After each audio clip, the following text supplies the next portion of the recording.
¿Cómo estamos? En este tema vamos a hablar un poco sobre distribuciones de probabilidad discreta. Lo primero que tenemos que tener muy claro, tenemos teoremas. Como dice ahí, un teorema es una verdad que requiere ser demostrada. Eso que quede clarísimo, y que además tenemos axioma. Un axioma es una verdad evidente que no se requiere demostración. Un ejemplo de un axioma es la famosa fórmula base de las matemáticas: 1 más 1 es igual a 2. Eso es una verdad que no requiere demostración. Entonces, la primera ley de la probabilidad nos dice, con un axioma, que sea un espacio muestral cualquiera y a un evento de él, tal que A es un subconjunto de ese, o sea, de ese espacio muestral, y se tiene que cumplir que debe estar dentro de un intervalo. O sea que la probabilidad siempre va a estar entre 0 y 1. El segundo axioma nos dice: la probabilidad del espacio muestral omega es un evento seguro si es 1. ¿Qué significa eso? Lo vamos a ver con el ejemplo de un dado. El experimento es que vamos a lanzar un dado. Si A pertenece a omega, o sea que pertenece al espacio muestral, es decir, si el evento A coincide o es igual al espacio muestral, entonces es 1. En pocas palabras, esto nos dice que siempre la probabilidad va a ser 1. No puede ser mayor a 1. Siempre la probabilidad no puede ser mayor a 1 ni menor a 0. Siempre va a estar dentro de este intervalo para que ocurra un evento. Recordemos que un teorema es una verdad que requiere ser demostrada. Entonces, si phi es un conjunto vacío, entonces la probabilidad de phi es igual a 0. Como lo vemos en la fórmula, nos da igual 0. Ejemplo de ello, de probabilidad de 0, es si una persona quiere ganarse la lotería pero no compra un boleto. O sea, no va a ganarla nunca. No tiene probabilidades de ganarla. O que aparezca un 7 al lanzar un dado, porque dentro del dado solo tiene 6 caras. O bien que una persona en las condiciones actuales viva 250 años. Eso es literalmente imposible bajo situaciones normales. El tercer axioma que tenemos que ver nos dice que si omega es un espacio muestral cualquiera y sea A y B dos eventos, tal que observemos que A es subconjunto de omega y B es subconjunto de omega y A tiene una intercepción. O sea, si no hay intercepción, es conjunto vacío. O sea, cuando la intersección es conjunto vacío, nos dice esta fórmula, que la probabilidad A unido a B es igual a la probabilidad de A más la probabilidad de B. Tenemos el espacio muestral de A, tenemos el espacio muestral de B y tenemos la unión de ambos. O sea, no hay intersección entre ellos. Luego, para calcular probabilidades tenemos dos formas, y para ello nos ayudamos elaborando la tabla de sus probabilidades y segundo, elaborando la tabla de número de elementos de los eventos. Aquí tenemos un ejemplo. Como podemos observar, aquí la tabla de eventos A y B y sus complementos. ¿Qué significa un complemento?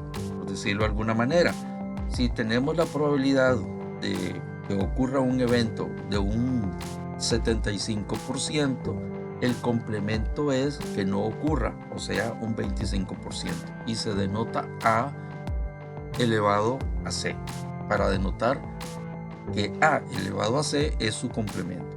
Aquí en esta tabla tenemos los eventos. Podemos observar B y su complemento de B, A y su complemento de C. A, la probabilidad de que ocurra A intersección B, aquí lo tenemos, pero a su vez tenemos el evento A con una intersección del complemento sumados, como lo demostramos en la fórmula anterior, nos da el total de A.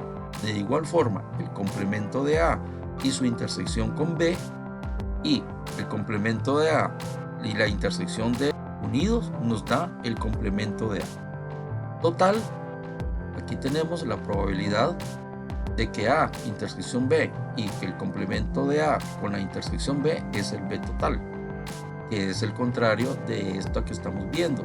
De igual manera, A, la intersección del complemento B y el complemento A, intersección el complemento C, nos da el total de los complementos de B.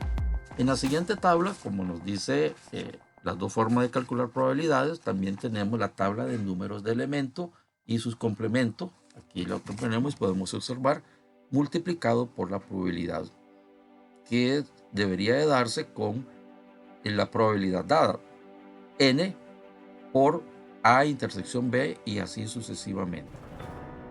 También tenemos la tabla de probabilidades de a y b y el complemento de a, c y el complemento de bc y sus intersecciones. Aquí tenemos cuál es la probabilidad de a intersección b, cuál es la probabilidad de a intersección con el complemento de b, nos da la probabilidad total. La diferencia en las tablas anteriores, que son tablas de elemento, en este caso ya es una tabla de probabilidades. Aquí tenemos las fórmulas para calcular las probabilidades. La probabilidad de que A ocurra en B es igual a la probabilidad de A intersección B dividido entre la probabilidad total de B. La probabilidad de B de que ocurra en A es igual a la probabilidad de A intersección B entre la probabilidad de A. Luego, la probabilidad de A que ocurra en B con su complemento es igual a la probabilidad de A intersección B complemento entre la probabilidad de B complemento. La probabilidad de B complemento de A es igual a la probabilidad de A complemento intersección B entre probabilidad de A complemento. Si observamos aquí, esto es literalmente el complemento de la primera fórmula que les estoy señalando. En esto de las probabilidades tengo que recordarles que es muy importante el orden de que ocurran los eventos. Entonces, con este ejemplo de probabilidades condicionales, veámoslo. Dice, en cierta ciudad, las mujeres representan el 50% de la población y los hombres el otro 50%. Se sabe que el 20% de las mujeres y el 5% de hombres están sin trabajo. Vean, aquí ya tenemos unas condicionales. Un economista estudia la situación de empleo. Elige al azar una persona desempleada.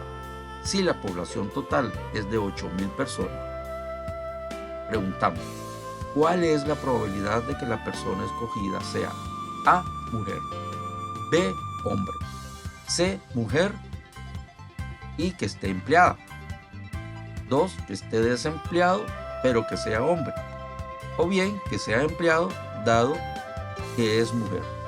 Entonces, los eventos que tenemos es M, que sea mujer, H, que sea hombre, D, que sea desempleado y E, que sea empleado. Estas son las probabilidades como A, B y sus complementos. ¿Entendido? Y también los eventos que tenemos que considerar, que sea desempleado o que sea empleado. Entonces, ¿qué tenemos? Primero tenemos, como nos dice la teoría, tenemos que primero hacer el número de eventos. Entonces, ¿cómo vamos a hacer primero esta tabla? Dice, en cierta ciudad, las mujeres representan el 50% de la población y los hombres el otro 50%. Aquí lo tenemos. El 50% de 8.000 son 4.000 y el 50% de 8.000 son 4.000. Pareciera redundante lo que estoy diciendo, pero en este ejemplo coincide que sea exactamente la mitad de un 50%. No los vaya a confundir eso. Entonces, el otro dato dice, se sabe que el 20% de las mujeres y el 5% de hombres están sin trabajo. O sea, el 20% de 4.000 es 800. Total de desempleados, hombres y mujeres, son 1.000. Lo están viendo. Luego dice, un economista estudia la situación de empleo y elige al azar una persona desempleada si la población total es 8.000. Tomemos en cuenta algo. Si el evento va de mujeres desempleadas, entonces lo de lógica, el complemento para la población total de 4.000, o sea, el complemento de A, 800, son AC es igual a 3.200. De igual manera nos dice que el 5% de hombres que están sin trabajo, entonces el 5% de 4.000 son 200 y este sería B. Entonces el complemento de B, ¿para qué? Si tenemos 200 desempleados, lo lógico es su complemento, lo que resta 3.800. 200 más 3.800 son 4.000. En una probabilidad total sumamos, ustedes observan, desempleados son 1.000 y los empleados, sus complementos son 7.000. Si sumamos los eventos y sus complementos nos da la población total. Aquí les pongo la tabla para que recordemos de dónde salen estos eventos y los valores que estamos mencionando. Luego tenemos la tabla de probabilidades.